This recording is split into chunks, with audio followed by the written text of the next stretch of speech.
আসসালামু আলাইকুম। সবাই কেমন আছেন? আশা করি সবাই অনেক বেশি ভালো আছেন আল্লাহর রহমতে, আর আপনাদের সকলের ভালোবাসা এবং দোয়াতে আমিও ভালো আছি। তাই তো দুপুরবেলা থেকে ব্লগটা শুরু করছি। আর আজকের আকাশটা কেমন যেন একটা অন্ধকার অন্ধকার হয়ে আছে।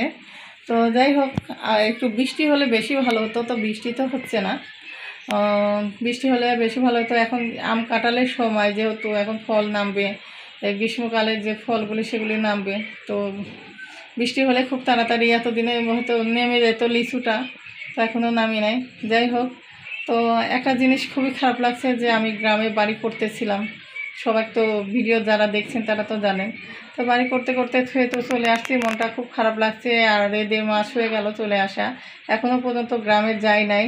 তো দেখি কয়েকদিনের ভিতরে যাওয়ার কথা আছে, যদি সুযোগ হয় তাহলে চলে যাব। গ্রামের সুন্দর সুন্দর ব্লগগুলো আপনাদের সঙ্গে শেয়ার করব, আর অবশ্যই আমাদের সঙ্গে থাকবেন। তো চলুন আজকে দুপুরে কি কি করছি না করছি সেটা একটু আপনাদের সঙ্গে শেয়ার করি। তো এই তো দেখতে পাচ্ছেন রান্নাঘরে চলে এসেছি, আর রান্না শুরু করে দিয়েছি অলরেডি। মাছ ভাজা শুরু করছি, এখানে মাছ ভাজা হচ্ছে। তো ভাবলাম যে আজকে কচুরলতি রান্না করব। তো আপনাদের ভাইয়া কালকে রাতে কচুরলতি নিয়ে আসছে, সেই কচুরলতি দিয়ে মাছ খাবে। ছেলে মেয়েদেরও আবদার, মাছের পেটি মাছ দিয়ে কচুরলতি রান্না করলে নাকি ওদের খুবই ভালো লাগে, আমার থেকেও ভালো লাগে। যাই হোক, তো আজকে দুপুরে কচুরলতিটা রান্না করতেছি। তো তার জন্য এখানে কিন্তু দেখতে পাচ্ছেন এই যে মাছগুলি ভেজে নিচ্ছি। আর মাছগুলি ভেজে নেওয়ার পরে তারপরে তরকারিটাও রান্না করবো। কীভাবে রান্না করব অবশ্যই কিন্তু দেখতে হলে আমার ইউটিউব চ্যানেলে যেতে হবে। রান্নার রেসিপি চ্যানেলে গেলে দেখতে পাবেন। অবশ্যই আই বাটনে আমার রেসিপির লিঙ্কটা দেওয়া থাকবে। তো এটা মাছ ভাজা হয়ে গেছে, মাছগুলি উঠাই নিব। আর যাই হোক, সারাদিন অনেক কিন্তু কাজ কাম করতে করতে হয়রান হয়ে যাচ্ছি। আর যেহেতু মেয়ে অসুস্থ, মেয়েকে নিয়েও দৌড়াদৌড়ি করে এই জন্ডিস ঝাড়ার জন্য বাইরে যেতে হয়। তো এদিকে কিন্তু রান্না হচ্ছে। আর এই যে দেখতে পাচ্ছেন কচুরলতিটা রান্না করা হচ্ছে, এখানে কষানো হচ্ছে।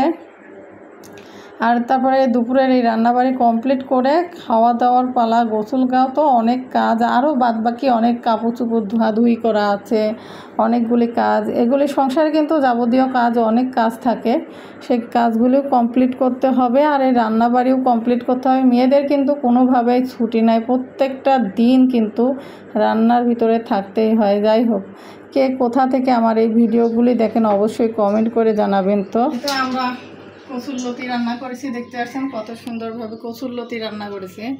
তো আজকে দুপুরে কচুরলতি আর নুনিয়া শাকের ভাজি আছে, আর অন্য কোনো তরকারি নাই। দুপুরের আজকের এইগুলি রেসিপি। আর আজকে সারাদিন কী করছি সব কিছু আপনাদের সঙ্গে শেয়ার করব। অবশ্যই ব্লগের সঙ্গে থাকুন, আপনাদের অনেক ভালো লাগবে। অবশ্যই জানাবেন তো কচুরলতি কে কে পছন্দ করেন। আমার কিন্তু খুবই ভালো লাগে। এই যে কচুরলতি কিন্তু মাছের পেটি দিয়ে রান্না করলে বেশি মজা হয়। যাই হোক, দুপুরে এখন গোসল করব, খাওয়া দাওয়া করবো, তারপরে আপনাদের সঙ্গে ভিডিওটা শেয়ার করব। তো সঙ্গে থাকুন আর ব্লগটি দেখতে থাকুন, ভালো লাগবে আপনাদের। আর অবশ্যই পেজটি ফলো করবেন, ইউটিউব চ্যানেলটি সাবস্ক্রাইব করবেন। তো আমি আর আম্মু এই যে ছাদে কাপড় দিতে এসেছিলাম, দেখতে পাচ্ছেন এই যে আম্মু ছাদে কাপড় নাড় দেওয়া হইলো। কাপড় শুকাইতে দেওয়া হয়ে গেছে, এখন আমরা ঘরে যাব। কাপড় শুকাতে দেওয়া হয়ে গেছে। আজকে দেরি হয়ে গেছে গোসল করতে, 3টা পার হয়ে গেছে না? এখন যাবো। তো দেখুন এই যে একটা জিনিস শেয়ার করি আপনাদের সাথে। ছাদের যে কুষারের গাছে এত মোটা হয়, এটা ভাবতে পারেন কুষারগুলো কি মোটা মোটা আছে। ওই যে ভিতরে দেখেন, এই যে এইদিকে সব কুষারগুলি কিন্তু হেবি সুন্দর মোটা আছে। ছাদে এত সুন্দর কুষারের গাছ হয়, এটা ভাবা যায় না। একটা টবে মাটিতে যে এত সুন্দর কুষারের গাছ হয়, এটা ভাবা যায়। তো চলুন ঘরে যাই, এখন খিদা লেগে গেছে, দুপুরে খাওয়া হয়নি, খিদে হবে। তো ঘরে যাই, খাওয়া দাওয়া করি, তারপর কথা বলবো। আর এই দেখেন আন্টিদের কবুতর এখানে।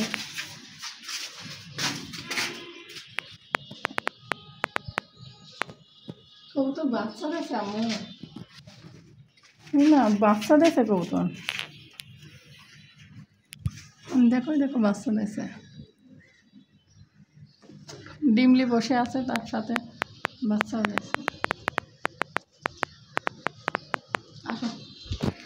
যাই হোক, আর ভিডিওটি বড় করলাম না, এই পর্যন্তই। সবাই ভালো থাকবেন, সুস্থ থাকবেন, আল্লাহ হাফেজ।